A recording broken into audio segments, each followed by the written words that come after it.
নবীজি বলছেন তোমাদের মধ্যে কোনো ব্যক্তি যদি ইন্তেকাল করে মারা যায় তাহলে তাকে বাড়িতে বন্ধ করে রেখো না।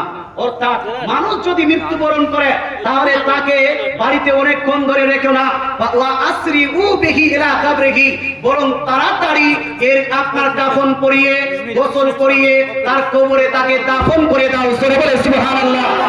অর্থাৎ রাসূলুল্লাহ এখানে নির্দেশ দিচ্ছেন মৃত ব্যক্তিকে বেশি দিন বা বেশিক্ষণ বাড়িতে রাখা যাবে না।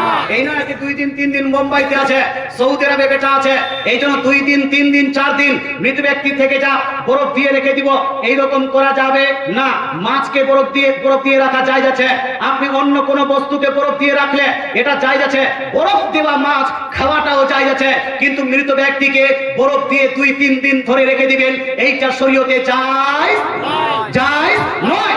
আল্লাহ তাআলা রাসূল সাল্লাল্লাহু তাআলা আলাইহি ওয়াসাল্লাম ইরশাদ করেন, ওহে আমার উম্মতীরা, তোমাদের মধ্যে কোনো ব্যক্তি যখন মারা যাবে ফালা তাহবিসুহু, তাকে ধরে বন্দী করে তাকে তুমি নিজের বাড়িতে রেখে দিও না।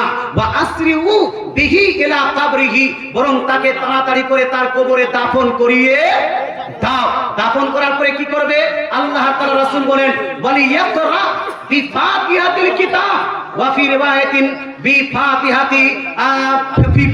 বিফাতিহাতিল বাকরাতি। দয়ার নবী মানবী ইরশাদ করেন, দাফন কাজ হয়ে যাওয়ার পরে তার কবরের তার মাথার দিকে ইন্দারাসেহি, তার মাথার দিকে গিয়ে সূরা ফাতিহা পাঠ করো। জোরে বলেন সুবহানাল্লাহ। কি পাঠ করো? সূরা ফাতিহা পাঠ করো, অথবা সূরা বাকারার প্রথম যেই আপনার রুকুটা, এই রুকুটা পাঠ করো।